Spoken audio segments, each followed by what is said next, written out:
Bueno, buenos días. Mi nombre es Alberto, como ya lo saben, y el día de hoy vamos a ver el tema que corresponde a osteoporosis secundaria. Esta es la agenda, vamos a ver las principales causas de osteoporosis secundaria, cómo se clasifican estas causas. Posteriormente vamos a abarcar de las más importantes para nosotros, que sería la osteoporosis en hombres, la osteoporosis en enfermedades reumáticas, la osteoporosis secundaria a glucocorticoides, la enfermedad de Payet de hueso y finalmente vamos a hacer unos comentarios con respecto a las complicaciones que trae la osteoporosis. Empezando con el primer tema, que serían las causas y clasificación de la osteoporosis secundaria, pues realmente esto es muy extenso, ya que hay muchísimas causas de osteoporosis secundaria. Primero, pues hay que definir qué es la osteoporosis secundaria.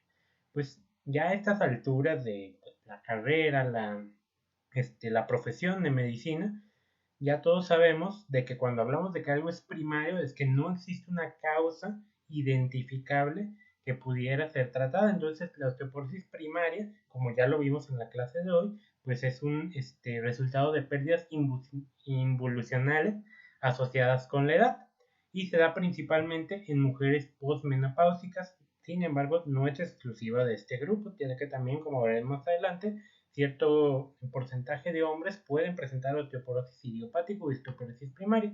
Y como les comentaba previamente, al hablar de cualquier enfermedad, cuando decimos que es secundaria, excepto por ejemplo en endocrinología, en donde pues ya secundario se refiere a otras cosas, en la mayoría de las especialidades, el término secundario quiere decir que es por alguna causa identificable y tratable en muchas ocasiones. La osteoporosis secundaria es una osteoporosis que es causada por otros desórdenes o exposiciones a algunos medicamentos. Entonces, como les decía previamente, esta pues se va a encontrar más frecuentemente en pacientes que normalmente no deberían de tener osteoporosis. Si lo normal, lo más frecuente es que la osteoporosis primaria se presente en mujeres postmenopáusicas, las mujeres premenopáusicas y en los hombres, lo más frecuente es que haya una causa secundaria de la osteoporosis, siendo hasta el 64% de las osteoporosis en hombres. Por lo que ante un hombre que se presenta en consulta con osteoporosis, hay que hacer búsqueda de causas secundarias. Sin embargo, no es exclusivo de estas poblaciones, ya que incluso en mujeres postmenopáusicas, que podría decirse que es esperado o que pudiera ser lo más común que se presente una osteoporosis primaria, se ha visto que hasta el 30% de estas pacientes presentan también una causa secundaria que pudiera estar contribuyendo o causando directamente la osteoporosis. Entonces, como les decía, pues la etiología es muy grande. Entonces aquí les voy a presentar una pequeña clasificación de las osteoporosis secundarias y todas las posibles causas. No las voy a leer todas porque realmente nos llevaríamos aquí toda la clase y sería pues poco productivo. Pero pues aquí les dejo para que ustedes también lo puedan leer. Existen desórdenes genéticos que nos generan osteoporosis, ya sea desde la infancia o a lo largo de la juventud. Y pues al ser causas raras de osteoporosis, pues son, digamos, fáciles, no fáciles de identificar, pero sí es pensar en un paciente muy joven con osteoporosis, hay que buscar desórdenes genéticos. También, como veremos más adelante en los estados fisiopatológicos, pues los esteroides sexuales tienen un gran impacto sobre la protección o sobre el riesgo de osteoporosis, viendo que, por ejemplo, la osteoporosis postmenopáusica es debida a una disminución de los estrógenos, y también, como veremos más adelante en los hombres, la disminución de los andrógenos. Entonces, cualquier estado que lleve a disminución de estos esteroides sexuales nos puede dar una causa secundaria de osteoporosis, que son los estados hipogonadales. Por otro lado, también hay muchas causas endocrinas de osteoporosis, incluyendo a la acromegalia, la insuficiencia adrenal, el síndrome de Cushing, la diabetes, el hiperparatiroidismo y la enfermedad tiroidea. Entonces, muy amplia. Las enfermedades gastrointestinales, principalmente las que tienen que ver con los desórdenes de mala absorción, nos puede dar pues una baja de calcio, lo que nos puede de calcio y de vitamina D, la absorción intestinal de vitamina D, lo que nos puede dar pues una osteoporosis secundaria. También en enfermedades hematológicas se ha visto también como causas secundarias de osteoporosis. Enfermedades reumáticas, esto sí lo vamos a hablar pues, más ampliamente más adelante, pues la artritis reumatoide y la espondilitis anquilosante son de las principales patologías que se han asociado con la osteoporosis, sin embargo no son las únicas enfermedades reumáticas asociadas, como veremos más adelante. Cualquier deficiencia nutricional de los componentes principales que son necesarios para el equilibrio óseo, el calcio, la vitamina D y el magnesio también nos pueden llevar a osteoporosis, y la exposición a ciertos fármacos como los anticoagulantes, los anticonvulsivos, la ciclosporina, el tacrolimus, algunos citotóxicos, principalmente o la principal causa, los glucocorticoides que la abordaremos más adelante, los agonistas de la GnRH, la hormona liberadora de gonadotropina, el metotrexata y la levotiroxina también se han asociado con osteoporosis secundaria. Entonces, como vemos, hay un amplio abanico de posibilidades ante un paciente joven que se presente con osteoporosis. Hay que pensar pues, básicamente en todo, y ya dependiendo de cada uno de los contextos, ver hacia dónde nos vamos dirigiendo, si hacia una causa endocrina, una causa hematológica, gastrointestinal, reumática, algún fármaco, etcétera, etcétera. Entonces, sí es importante conocer todas las posibles etiologías que pudiera tener una osteoporosis secundaria. Sin embargo, pues no vamos a abordar todas estas, ya que extenderíamos mucho la clase. Y finalmente, pues causas misceláneas, de las principales o en la que quisiera hacer énfasis, el alcoholismo, ya que va a ser un factor importante en la osteoporosis, por ejemplo, en hombres, como veremos más adelante, la amiloidosis, la falla cardíaca, fibrosis quística, etcétera, etcétera. Entonces hay muchas causas de osteoporosis secundaria. Empezando con el primer subtema de osteoporosis secundaria, que es la osteoporosis en hombres. ¿Por qué esta se mete en osteoporosis secundaria? Porque como vimos previamente, la mayoría de las osteoporosis en hombres, hasta el 60%, tienen una causa secundaria. ¿Y por qué es importante estudiar esta osteoporosis? Ya que 30% de las fracturas de cadera y 20% de las vertebrales van a ocurrir en hombres. 1 de cada 4 hombres mayores de 60 años tendrá una fractura osteoporótica. ¿Y por qué esto es importante? Porque impacta en la vida del paciente, ya que hasta el 50% de los hombres, o sea, 1 de cada 2 hombres que tienen una fractura de cadera, no van a recuperar su independencia. Y esto va a ser importante, ya que muchos hombres, si bien pueden tener osteoporosis ya en adultos mayores, algunos hombres que tienen factores de riesgo que veremos más adelante pueden tener una osteoporosis más jóvenes, todavía ser económicamente activos, y al tener esta fractura y no recuperar su independencia, pues va a impactar sobre su economía y la de su familia, por lo que es importante conocer las causas y poder tratarlas. 25% de los pacientes mueren en el primer año, y es importante tener conciencia de esta enfermedad, ya que solo el 4.5% de los hombres que tienen una fractura de cadera reciben tratamiento para osteoporosis. Sabemos que la fractura de cadera se considera una fractura mayor osteoporótica. Entonces, el hecho de tener esta fractura ya básicamente nos hace un diagnóstico de osteoporosis, independientemente de la densitometría ósea, aunque también hay que tenerla, aunque también es importante realizar la densitometría ósea. Entonces es importante tener conciencia de esta enfermedad, ya que si no lo conocemos no vamos a pensarlo y no lo vamos a tratar, y va a impactar directamente en la calidad de vida del paciente. ¿Por qué a los hombres les puede dar osteoporosis? Pues tienen varios factores que juegan en su contra. Primero, tiene que ver la osteoporosis también relacionada con la edad. Al igual que en las mujeres, en los hombres hay cierta etapa de la vida que podríamos considerar andropausia, ya que existe una disminución de los esteroides sexuales, de los andrógenos. En los hombres no es tan abrupta y no es tan escandalosa, por así decirla, como en las mujeres, y es por eso que muchas veces no le tomamos atención, no le prestamos atención, y no buscamos intencionadamente esto. ¿Qué pasa en esta etapa? Pues hay una disminución de la testosterona. Como sabemos, también la testosterona es un precursor del estradiol, de los estrógenos, por lo cual también va a haber una disminución del estrógeno. Además, también va a haber una disminución del IGF-1, y todo esto pues va a impactar sobre el recambio óseo, aumentando, como veremos un poquito más adelante, la osteoclastogénesis o la actividad osteoclástica, con aumento de la resorción ósea, con disminución de la fuerza de los huesos, y pues riesgo de osteoporosis. También por otro lado, hay un aumento de la globulina ligadora de hormonas sexuales. Entonces, ¿cómo impacta esto? Como hay un aumento de esta globulina que liga las hormonas sexuales, los pocos hormonas sexuales que todavía le quedan al paciente, las liga esta globulina y no los deja actuar, por lo cual el porcentaje de fracción libre de estas hormonas pues disminuye y pues una vez más disminuye esa acción y aumenta la osteoclastogénesis. Además se ha visto que hay un aumento de la osteoprotegerina. Por otro lado, tienen otros factores de riesgo que impactan sobre la osteoporosis. Por ejemplo, los pacientes pues ya mayores pueden tener riesgo de cáncer de próstata. Si tienen cáncer de próstata, muchas veces el tratamiento van a ser medicamentos antitestosterona, por lo cual pues van a disminuir más sus hormonas sexuales y nuevamente van a impactar sobre su hueso. También se ha visto que la diabetes con los tiazoles es un fármaco que impacta sobre la osteoporosis.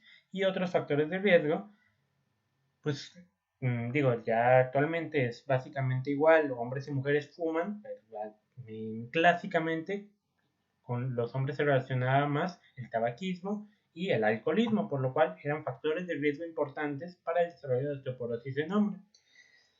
Además, conforme va pasando la edad, hay una disminución de la actividad física, lo que es un factor de riesgo para osteoporosis. El tener una fractura previa, pues ni se diga.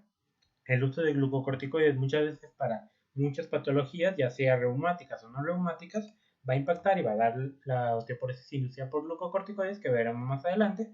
Y finalmente, la mayoría de adultos mayores no tienen una ingesta adecuada de calcio y de vitamina D, no tienen una exposición solar, por lo cual pueden tener esta deficiencia nutricional que lleve a una osteoporosis secundaria. Entonces, a nivel molecular, ¿cómo impacta esto que les comentaba de las hormonas sexuales? Las hormonas sexuales van a bloquear la expresión de RANG ligando sobre los osteoblastos, lo que va a impedir que el RANG ligando se ligue a su RANG, ya que, como sabemos, el unir el RANG con el RANG ligando genera la diferenciación de células madre en osteoclastos, y estos osteoclastos, al ser activados, pues generan resorción ósea y pues aumentan el riesgo de osteoporosis. En cuanto al cuadro clínico, ya que, como les comentaba previamente, la osteoporosis en hombre muchas veces no es reconocida, muchos todavía creen que la osteoporosis es una enfermedad exclusiva de mujeres, que los hombres no tienen osteoporosis, lo cual pues, no podría ser más equivocado.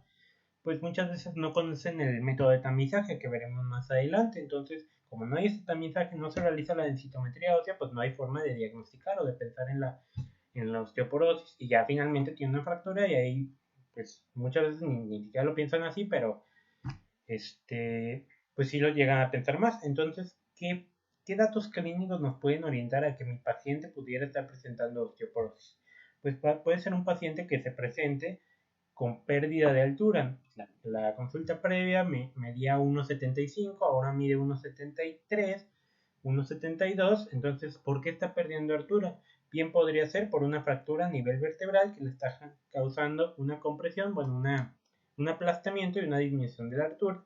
También un dolor de espalda, principalmente de tipo mecánico, que muchas veces se atribuye a osteoartrosis, que se atribuye a la ciática, etc.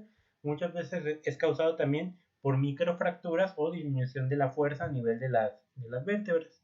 Un aumento de la cifosis también nos pudiera estar hablando de un debilitamiento de las vértebras causado por la osteoporosis. Entonces, pues hay que buscar con la densitometría ósea o realizar el riesgo el cálculo del riesgo de fractura.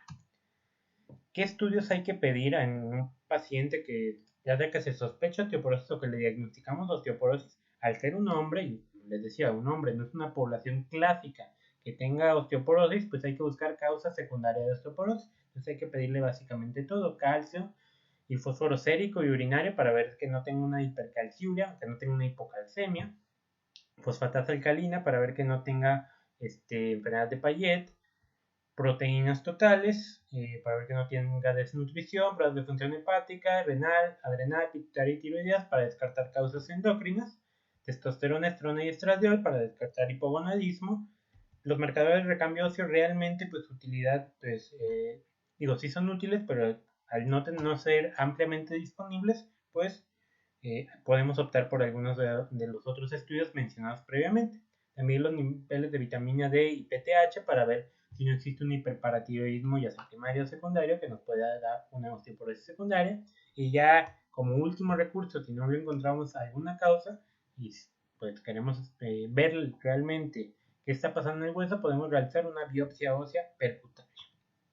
El diagnóstico pues es básicamente igual. Digo, aquí hay controversia porque muchos dicen es que los hombres alcanzan un mayor cenit, un mayor pico de densidad mineral ósea que las mujeres en la juventud, por lo cual el usar el T-score, que sabemos que el T-score es las desviaciones estándar que tiene el paciente con respecto a una persona joven,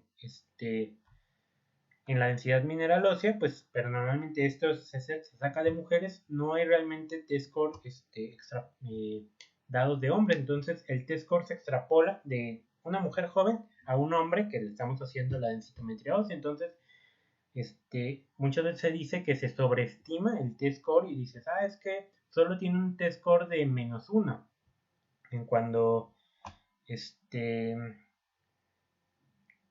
realmente es que tiene una pérdida mayor, pero al haber alcanzado un mayor pico de densidad mineral ósea con respecto a esta mujer joven que le está sacando el T-score, pues nos está saliendo únicamente ese -1, entonces hay que tener cuidado. De todas formas, hasta el momento el diagnóstico de osteoporosis se realiza al igual que en mujeres, dependiendo del T-score. Menor a -2.5 es osteoporosis, de -1 a -2.5 es osteopenia, y arriba de -1 es normal, y si tiene fractura de fragilidad, pues ya es una osteoporosis severa.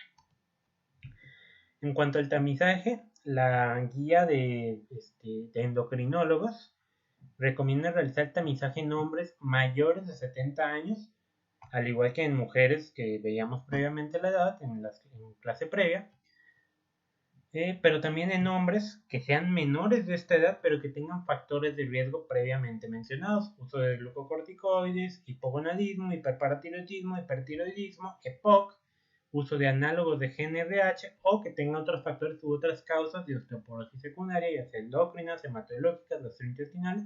Hay que realizarles el tamizaje porque tenemos que identificar la osteoporosis a tiempo para saber cuándo la vamos a tratar. ¿Cuándo la vamos a tratar? Esta misma guía que nos dice cuándo hacer el tamizaje nos recomienda tratar la osteoporosis en hombre en pacientes que tengan ya fractura de cadera o vertebral sin haber tenido un trauma mayor, no atropellaron, no chocaron el carro, nada más se cayeron de su propia altura, se cayeron de una escalera y ya se fracturaron la cadera, pues ya se considera una fractura de fragilidad. Se recomienda tratar, aunque sea un hombre, ya que veíamos que previamente que solo una pequeña porcentaje, 4.5% de los hombres reciben ese tratamiento. Y pues, ni que decir que tengan un diagnóstico de osteoporosis por densitometría menor a -2.5 o un diagnóstico de osteopenia y el cálculo del riesgo FRAX de mayor a 20% en fractura mayor osteoporótica o mayor a 3% en fractura de cadera, o en pacientes que tengan tratamiento a largo plazo con esteroides mayor a 7.5 miligramos por día, como veremos más adelante, ya que es la dosis a partir de la cual se considera el mayor riesgo o que empieza a aumentar el riesgo de osteoporosis. ¿Qué podemos tener de tratamiento? Realmente esta clase no es para tratamiento, va a haber una clase más adelante específica para saber cuándo usar qué tratamiento, cuáles son los mecanismos de acción, cuál es el mejor bifosfonato, etc. Pero lo que yo quería resaltar aquí es que realmente el tratamiento pues sí se parece mucho al de las mujeres. Sin embargo, algo que sí sirve principalmente en hombres y que yo sepa no se usa en mujeres son los esteroides sexuales, la testosterona. Ya que sus principales causas, como veíamos en la fisiopatología, es la disminución de esta hormona. Pasando al siguiente tema, que es la osteoporosis en las enfermedades reumáticas. ¿Por qué es importante? Porque en las diferentes enfermedades reumáticas se ha visto que hay un aumento del riesgo de osteoporosis. Muchas veces va a estar pues, principalmente relacionado con el uso muy extendido de glucocorticoides que tenemos en estas enfermedades. Sin embargo, también la propia enfermedad, por diversos mecanismos fisiopatológicos que veremos adelante, también nos da un aumento del riesgo de osteoporosis. Entonces vemos, por ejemplo, que en artritis reumatoide se reporta osteoporosis en 28.8% en columna y 36.2% de los pacientes en cadera. En lupus realmente es difícil establecer la asociación, o sea, por solo la enfermedad, como veremos más adelante, si hay factores propios de la enfermedad que te dan riesgo de osteoporosis, pero su principal factor de riesgo es el uso de glucocorticoides. Aquí sí. De cualquier forma, se reporta una prevalencia de 13.4% en columna y 6.3% en cadera. Y por último, en espondiloartropatías también es muy inconsistente la prevalencia o los reportes de la literatura, ya que en muchas ocasiones son diversos los métodos que utilizan para hacer el diagnóstico de osteoporosis, porque en esta enfermedad, como veremos adelante, la densitometría ósea o la densidad mineral ósea puede estar sobreestimada, principalmente o básicamente en columna, en las etapas tardías de la enfermedad por el desarrollo de hueso. Como veremos más adelante en la fisiopatología. Entonces, empezando con la fisiopatología de por qué la artritis reumatoide se relaciona con osteoporosis, pues tenemos tanto pérdida ósea local como pérdida ósea generalizada. Entonces, la pérdida ósea local se genera ya que en el sinovio hay células T activadas que producen diversas citocinas proinflamatorias como el TNF, la interleucina 17, la interleucina 1 y la interleucina 6. Estas estimulan la producción de RAN ligando por los sinoviocitos tipo fibroblastos. Y como ya veíamos previamente, el RAN ligando es uno de los principales factores estimulantes de la osteoclastogénesis. Con un aumento de la osteoclastogénesis, pues va a haber una resorción ósea que nos puede generar estas erosiones que son características de la artritis reumatoide. Y esto sí se da principalmente en sinovios. Esta es una de las causas por la que en la artritis reumatoide se presentan erosiones localizadas en las articulaciones, pero también pues en la artritis reumatoide existe una inflamación sistémica, lo que genera estos mismos efectos, pero a nivel sistémico con aumento del riesgo de osteoporosis. Por otro lado, al tener esta inflamación sistémica, la artritis reumatoide, los pacientes van a tener pues inflamación o dolor en las diversas articulaciones, lo que muchas veces les va a generar pues renuencia a hacer actividad física, pues, ya sea su actividad de la vida diaria y mucho menos se diga pues actividad extenuante o ejercicio, por lo cual pues la disminución de la actividad física va a ser un factor de riesgo para osteoporosis en artritis reumatoide, la inflamación sistémica, perdón, aquí me falta una T. Y finalmente, pues el factor del que vamos a hablar más adelante pues, completamente a fondo, que son los glucocorticoides. Es tan importante la relación de la osteoporosis con la artritis reumatoide que en el cuestionario FRAX para el cálculo del riesgo de fractura en osteoporosis, la artritis reumatoide, al igual que los glucocorticoides, es un factor que se toma en cuenta para aumentar el riesgo. A diferencia del lupus, a diferencia de la espondilitis que veremos más adelante, esta enfermedad es tan importante su relación con la osteoporosis que fue incluida dentro de las variables del cuestionario FRAX. En cuanto a lupus, les comentaba que existen factores de riesgo que la propia enfermedad les puede dar riesgo de osteoporosis, pero también el tratamiento que utilizamos para la enfermedad nos puede aumentar el riesgo de osteoporosis. Tratando de disminuir la actividad de la enfermedad, podemos aumentar el riesgo de osteoporosis si no estamos al pendiente o si no damos las medidas preventivas. Entonces, los factores dependiendo de la enfermedad, al igual que en la artritis reumatoide, van a tener los pacientes generalmente una movilidad reducida, ya sea por su actividad de la enfermedad o porque están hospitalizados, etc. Entonces aumenta el riesgo de pérdida ósea. La falla renal, que la falla renal es una causa directamente secundaria de osteoporosis secundaria por generar un hiperparatiroidismo, me parece que terciario.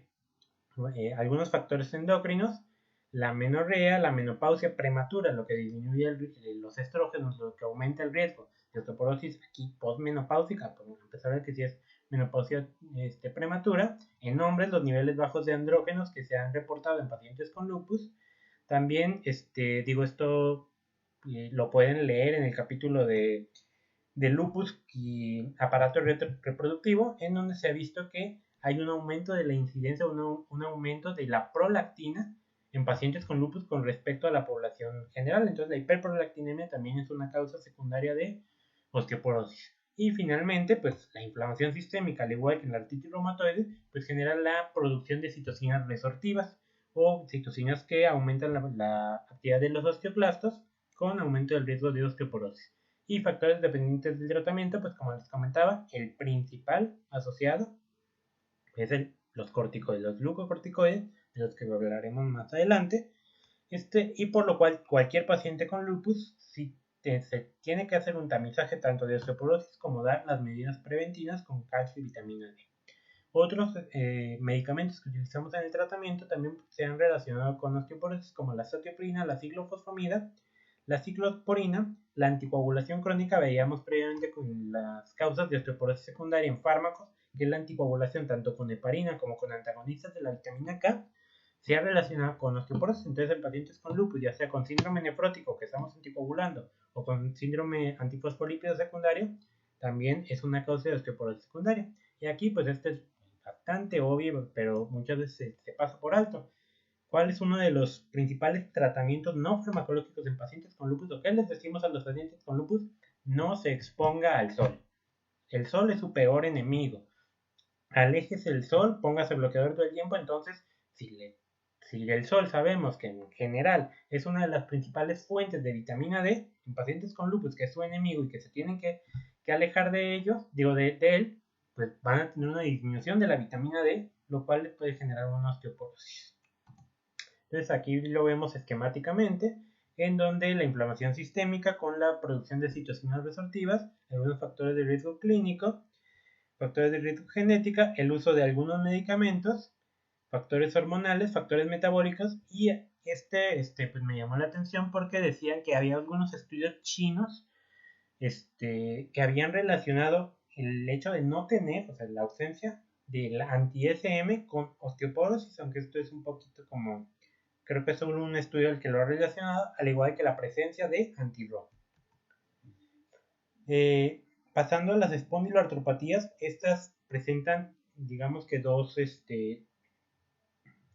etapas, la etapa temprana y la etapa tardía.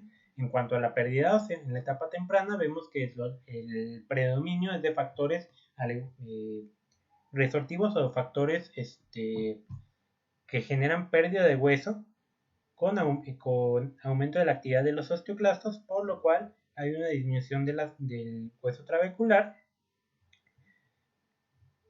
Sin embargo, también estos mismos pacientes en las etapas tardías generan una reparación ósea, digamos que secundaria, o tratando de compensar una reparación ósea compensadora, que genera formación de hueso. Entonces se generan los famosos entesofitos o sindesmofitos en columna, lo que puede generar pues una disyuntiva en cuanto a osteoporosis. Sí hay un aumento del riesgo de osteoporosis por estos factores que veremos más adelante a nivel molecular o a nivel de las citocinas, cómo se genera esto, pero también hay un aumento de la formación de hueso. Entonces aquí es donde hay mucha confusión, o puede haber una pues sí, confusión con cómo interpretar los estudios o cómo hacer los factores de riesgo. Entonces, a nivel molecular, les decía, pues las principales citocinas involucradas en espondiloartropatías, a diferencia de la artritis reumatoide, que es IL6 y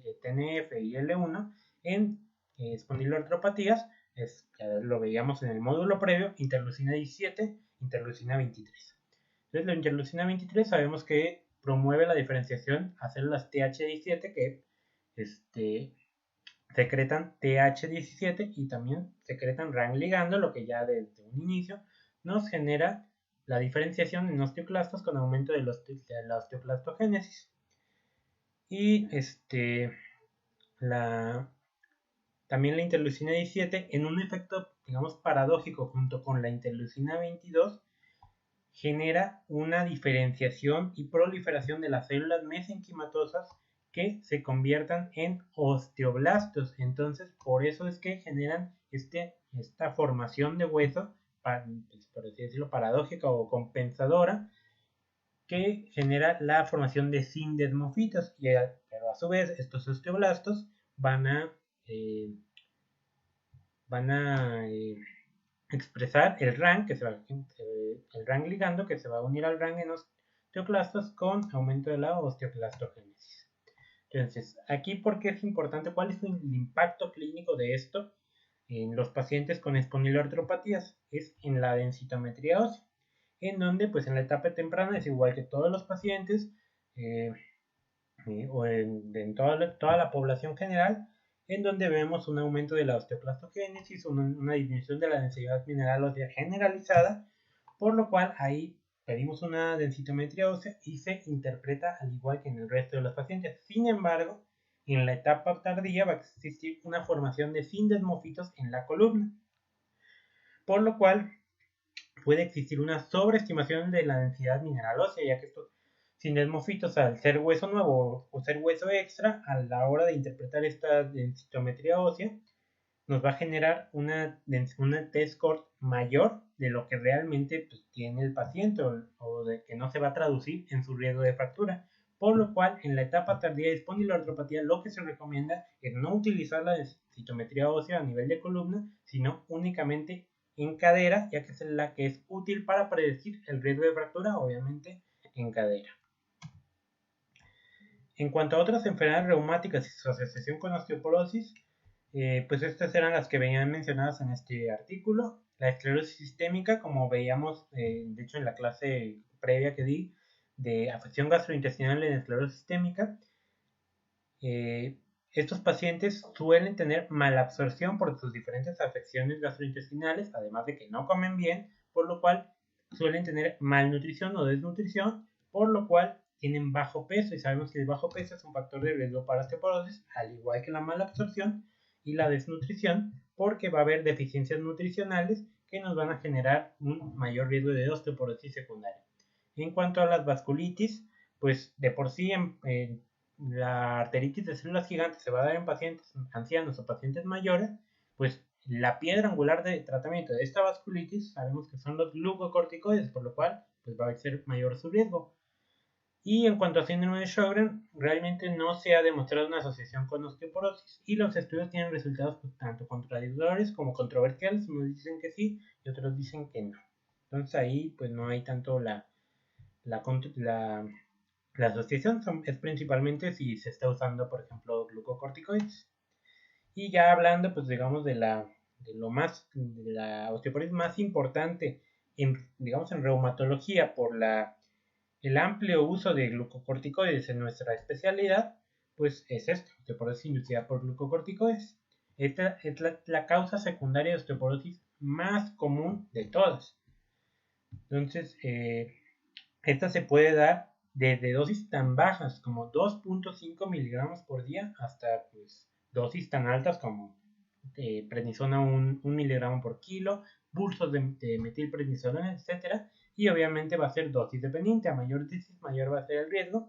Y en general en la literatura, en lo que sí se está de acuerdo es que el mayor riesgo aumenta o se presenta a partir de 7.5 miligramos por día. Y este riesgo se va a presentar a partir de los primeros 3 a 6 meses de su uso. Entonces el paciente con enfermedad reumática o paciente con cualquier enfermedad que esté tratado con glucocorticoides por más de 3 meses tiene riesgo de osteoporosis y hay que hacer las investigaciones o la estadificación del riesgo como veremos más adelante.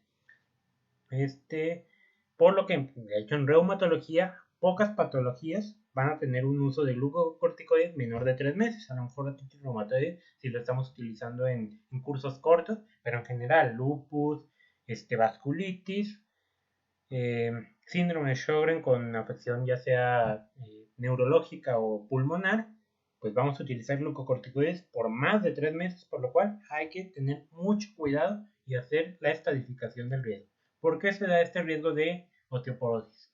Porque los glucocorticoides tienen efectos tanto directos sobre el hueso como efectos indirectos que aumentan el riesgo de osteoporosis. Empezando con los efectos directos, pues sabemos que pues las 3 células que existen en los huesos son osteoclastos, osteoblastos y osteocitos. Osteoclastos aumentan la resorción, osteoblastos aumentan la formación y osteocitos pues son pues generan como tal el tejido, son la célula parenquimatosa.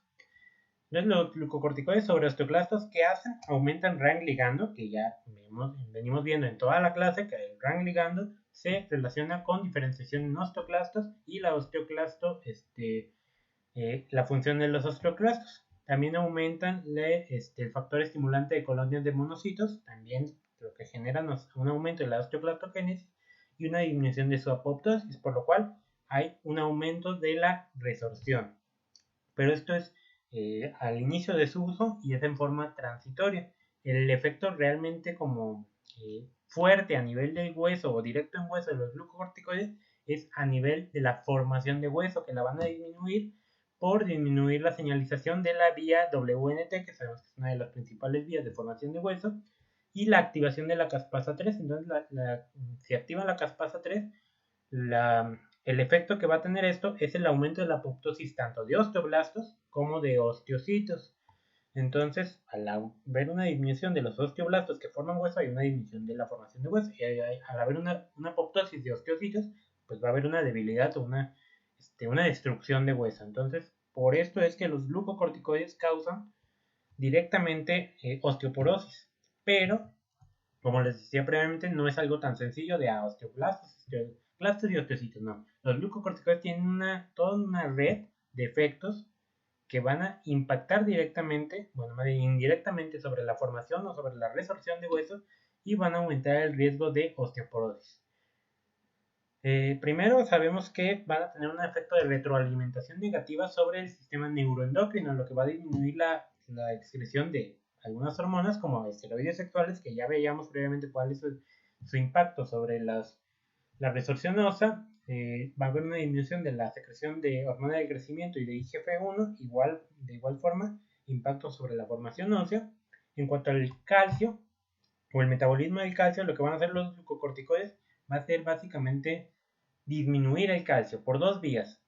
Van a hacer que a nivel intestinal se absorba menos calcio, lo que disminuye el calcio, y van a hacer que a nivel renal se excrete mayor calcio, lo que va a disminuir el nivel de calcio, lo que va a aumentar, va a generar un hiperparatiroidismo secundario, ya que sabemos que cuando hay una disminución de calcio se activa la paratormona y esto va a generar una resorción intentando aumentar los niveles de calcio, lo que va a aumentar el riesgo de osteoporosis.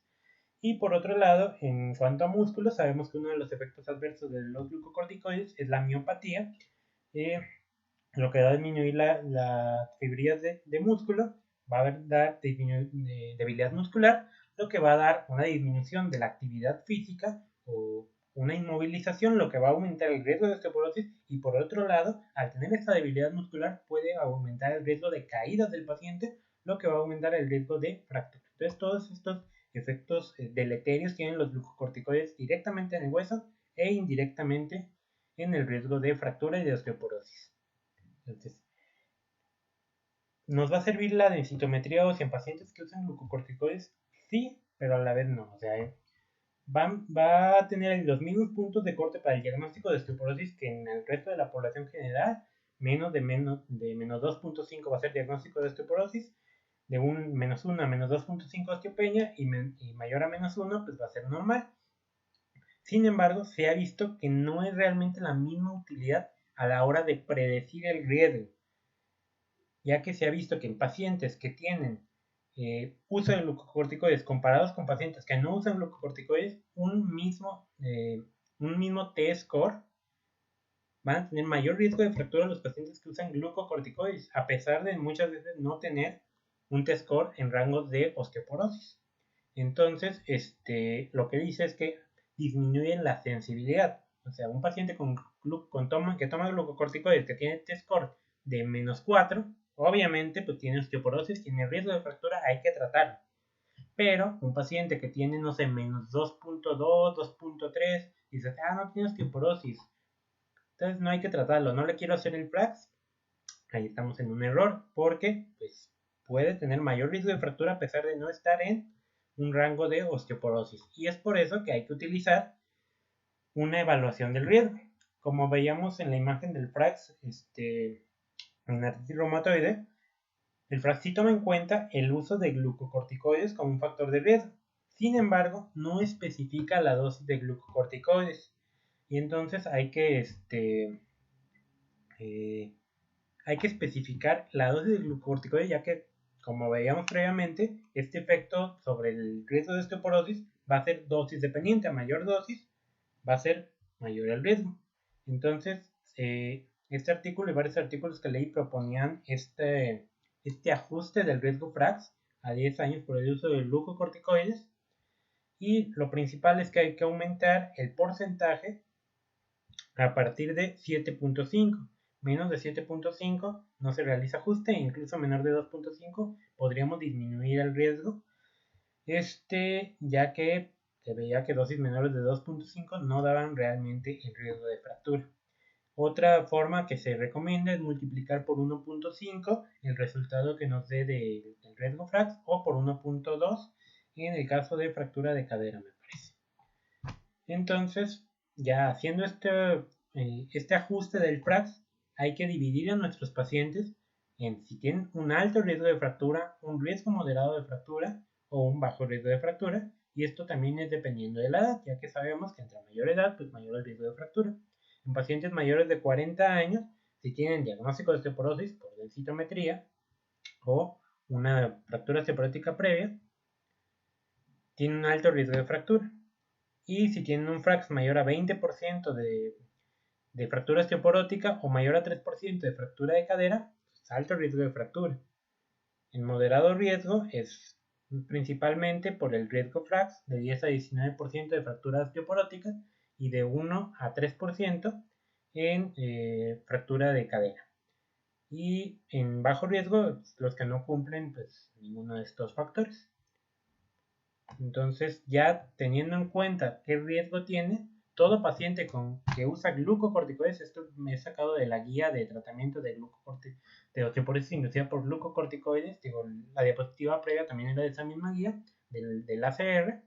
Entonces, todo paciente que usa glucocorticoides hay que darle calcio y vitamina D, independientemente del riesgo, porque si no le damos, su riesgo va a aumentar y probablemente va a llegar a osteoporosis y va a llegar a un riesgo alto.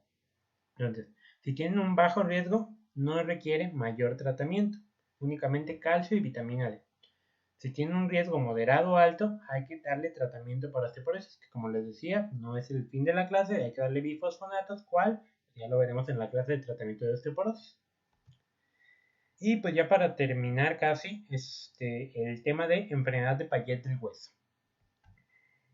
Para empezar, ¿qué es la enfermedad de Payet del hueso? Pues para responder esa pregunta lo vamos a responder con las palabras de su primer descriptor, que fue Sir James Payet en 1877. Digo, lo describió primero en una junta de cirujanos en 1876, pero en 1877 se publicó su paper, su trabajo, en donde describía cuáles eran las características.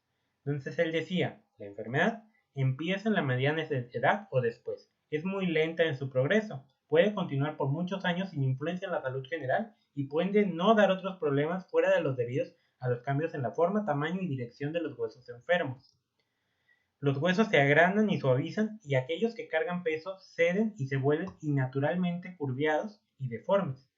La enfermedad es atendida con dolor en los huesos afectados, dolor que es ampliamente variable en severidad y variablemente descrito como reumático, gotoso o neurálgico. Los huesos examinados después de la muerte muestran las consecuencias de la inflamación, y el ablandamiento se asocia con alargamiento y con estructuras imperfectamente desarrolladas y con un flujo sanguíneo incrementado. Esto, a pesar de tener pues muchas letras, que es algo que no se recomienda en presentaciones o en clases, quise ponerlo porque describe perfectamente la epidemiología de la enfermedad, las características clínicas, y pues básicamente pues la describen en su totalidad, incluso la fisiopatología. Entonces, ya desde entonces, de 1877, pues se había descrito esta enfermedad. Esta es una enfermedad metabólica del hueso, en donde existe un recambio óseo desorganizado, ya que hay un defecto en los osteoclastos que lleva un incremento en la resorción ósea o la destrucción ósea, que en forma compensatoria genera una formación ósea exuberante con una pérdida de balance entre la destrucción y la formación. Es la segunda enfermedad metabólica del hueso más común, después obviamente de la osteoporosis. Como decía su descriptor, Se presenta principalmente en la mediana edad o después, teniendo una incidencia de 1 a 3% en pacientes después de los 50 años y de 8% después de los 80 años. La prevalencia es de 30% a los 85 años y afecta predominantemente a personas de ascendencia europea. Entonces, no es que nosotros que somos más mexicanos que el maíz, no nos afecte, pero pues es principalmente pacientes de ascendencia española, francesa, alemana, etc. Entonces, es poco común en nuestro medio, pero también hay que tomarlo en cuenta. En cuanto a la patogénesis, pues hay de dos. Hay factores que se han implicado a nivel ambiental y hay factores de riesgo genético. El principal factor genético es el gen SQSTM1, que es un gen que se relaciona con el RAN ligando, de igual forma, y que tiene un patrón de herencia autosómico dominante de penetrancia incompleta, ya que se ha visto que hasta 20 a 50% de los pacientes que presentan esta enfermedad presentan un antecedente de un familiar de primer grado que presentó también la enfermedad y que tuvo una herencia mendeliana de este tipo. Por otro lado, hay diversos factores ambientales que se han asociado con el desarrollo de esta enfermedad, pero uno de los principales que más se mencionaba es la infección por un paramyxovirus. Otros factores como el arsénico, el plomo, el tabaco, el tener una residencia rural, también se han relacionado, aunque con menos como seguridad. ¿Cómo se presenta esta enfermedad o cómo va evolucionando? ¿Cuál es su historia natural? Tiene 3 fases. Empieza por una fase lítica, en donde por este defecto en los osteoclastos hay un aumento de su actividad por osteoclastos gigantes y nucleados, que es la fase lítica. Hay una fase en donde empieza también a haber actividad osteoblástico junto con la actividad lítica, y por eso se llama actividad mixta. Entonces hay esta resorción que hay desde la fase lítica, pero también hay formación de hueso por osteoblastos. Y finalmente, en la fase esclerótica ya la resorción de hueso básicamente pues se para o se disminuye, y lo que va a predominar es la formación de hueso, pero esta formación va a ser desorganizada y débil, generando espacios trabeculares anormales y va generando diversas deformidades. ¿Cómo se va a presentar? Hasta el 20 a 25% de los pacientes van a ser asintomáticos. ¿Qué quiere decir? Pues que realmente no van a saber que tienen la enfermedad hasta que en algún momento, por cualquier otra causa, les toman un examen de sangre que les va a salir fosfatasa alcalina elevada, como veremos más adelante, o les toman una radiografía por cualquier otra causa de cráneo, a lo mejor se cayó, o ya tienen una fractura y toman la radiografía, y pues ven las alteraciones radiográficas que veremos más adelante. Pero solo 20-25% van a tener esto. El resto sí puede presentar algún tipo de sintomatología. La más frecuente es dolor óseo. Este dolor va a ser de características inflamatorias, ya que se va a presentar en reposo, va a ser peor en la noche y va a mejorar con el movimiento. También otra forma de presentación es que se van a generar deformidades óseas, ya sea en el cráneo, como vemos más adelante, o en las piernas o en la pelvis. También fracturas patológicas se puede dar, y si hay afección a nivel craneal puede dar síntomas neurológicos, ya sea cefalea, mareo o vértigo, o afección a nivel temporal que genere pérdida auditiva. Las complicaciones que pueden presentar estos pacientes pues pueden tener mayor riesgo de sarcoma, principalmente de osteosarcoma, pueden tener complicaciones neurológicas de las que ya hablábamos previamente, pero como veíamos en la descripción que decía el Sir James Payet, una de las causas o que se veía, que se encontraba al hacer el análisis patológico, era un aumento del flujo sanguíneo a nivel del hueso afectado. Entonces se puede dar un síndrome de secuestro vascular que genera que al irse la sangre hacia ese lado afectado haya una disminución del flujo en otros lados, lo que incluso nos puede dar una demencia vascular, y raramente también se puede presentar con déficit en nervios craneales. En cuanto a cardiovasculares, este mismo redistribución vascular o este mismo aumento de la demanda en ciertos lugares de la sangre va a hacer que el corazón intente bombear más rápido o mayor, lo que le puede generar una falla cardíaca de alto gasto, estenosis aórtica y calcificaciones endocárdicas. También se ha visto que al haber un aumento de la recepción va a generar una hipercalcemia que para compensarse va a tratar de expulsarse a nivel del riñón, una hipercalciuria, y como complicación nefrolitosis, principalmente de calcio. ¿Qué deformidades óseas se pueden presentar? Como les comentaba, pues podemos presentar deformidades óseas a nivel de la pierna o del muslo, de la tibia o del fémur, teniendo un arqueamiento, es lo más característico de esta enfermedad de la pierna. También podemos tener afección a nivel del cráneo, ya sea a nivel de la mandíbula, con esta fascies leónides, o también a nivel, pues, por ejemplo aquí a nivel del temporal, que genera como una macrocefalia.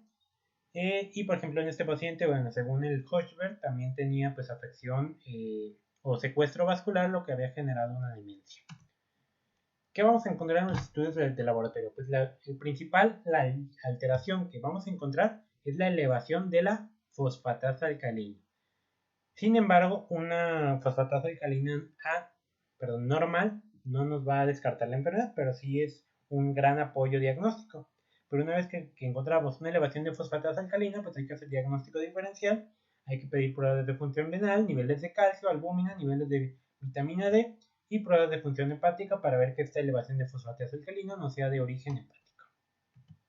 En cuanto a radiografías, pues vamos a ver la fase lítica, por ejemplo, que va a ver un aumento circunscrito de la resorción ósea, en donde, por ejemplo, vamos a ver a nivel del fémur una disminución de la densidad mineral ósea o radioopacidad, que ha sido descrito como el signo de la hoja de pasto o el signo de la vela encendida, que aquí vemos como si fuera un pastito, o a nivel del cráneo va a tener una disminución de la densidad mineral ósea en forma circunscrita, lo que se ha descrito como osteoporosis circunscrita. Ya una vez que pasa la fase mixta, también va a haber formación de hueso en diversas áreas que se va a ver pues como tal como radiopacidades.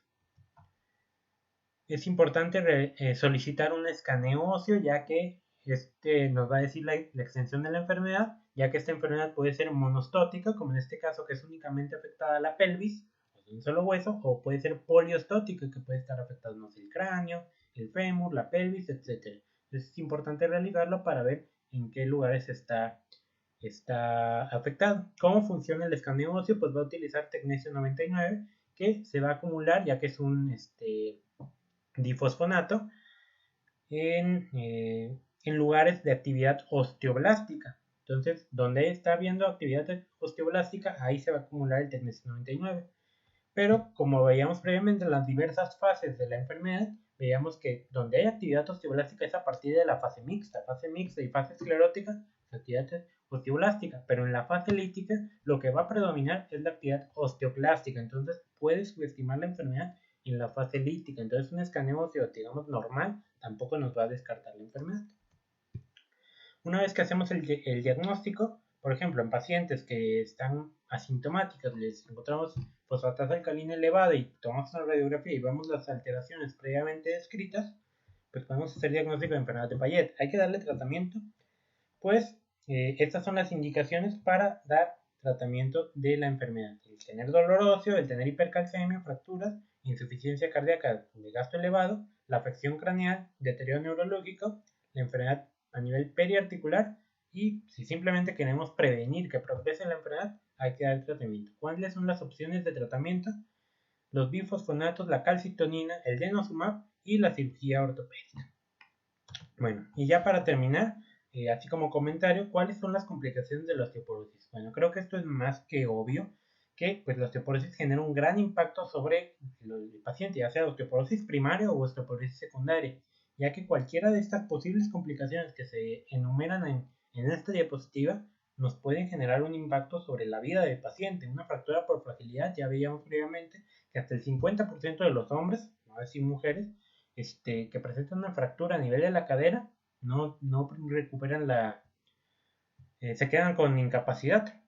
También las fracturas vertebrales por compresión, lo que puede generar una joroba, esta joroba de Dowager, o puede generar una disminución de la altura, puede generar una compresión neurológica, lumbalgia crónica, puede generar inmovilización prolongada, lo que aumenta el riesgo de embolismo, disminuye su calidad de vida y pues aumenta la mortalidad. Pacientes con osteoporosis comparados con población general tienen una disminución de la mortalidad principalmente asociado a fracturas. Entonces, por eso es importante tratar esta enfermedad, bueno, primero diagnosticar esta enfermedad, tamizar esta enfermedad y luego saber a quién tratar. Bueno, entonces, ¿qué concluimos de este tema? Pues que la osteoporosis es una gran causa de discapacidad a nivel mundial, siendo que es una enfermedad altamente pues prevenible, o si no prevenible, detectable y tratable, por lo que es importante que identificar qué pacientes tienen riesgo con el fin de modificar los factores que se puede dar, por ejemplo, disminuir dosis de esteroide, tratar hipertiroidismo, tratar hiperparatiroidismo, etcétera, etcétera, dar calcio y vitamina D, por lo cual es importante identificar en pacientes con diagnóstico de osteoporosis, ya sea mujeres premenopáusicas o en hombres, hay que hacer un diagnóstico diferencial exhaustivo de todas las causas que les presenté en las primeras diapositivas en búsqueda de causas secundarias que puedan ser tratadas y en muchas ocasiones erradicadas. Para el reumatólogo, para nosotros como reumatólogos, el uso de esteroides no tiene que ser extendido. Si hay enfermedades que están ampliamente pues, indicados el uso de esteroides a dosis muy altas, vasculitis, miopatías, lupus, pero hay que utilizarlo a la menor dosis efectiva por el menor tiempo posible y irlo retirando conforme sea posible y no estarlo utilizando pues, como digamos como salvador en cada le duele algo, hay que utilizar esteroide y esteroide y esteroide porque pues al final el paciente va a terminar con osteoporosis con este impacto en la calidad de vida. Y finalmente en un paciente mayor que por alguna razón le tomamos un examen de sangre y tiene una fosfatasa alcalina elevada y no tiene problemas hepáticos, no es alcohólico, no tiene un problema hepático diagnosticado, hay que pensar o hay que hacer un diagnóstico diferencial incluyendo la enfermedad de Payet. Y eso sería todo por hoy. Pues gracias por la atención. Cualquier duda quedó a sus órdenes. Están apareciendo otras clases en pantalla por si quieren verlas. Y pues si quieren ver las clases antes que nadie, pues suscríbanse al canal. Nos vemos.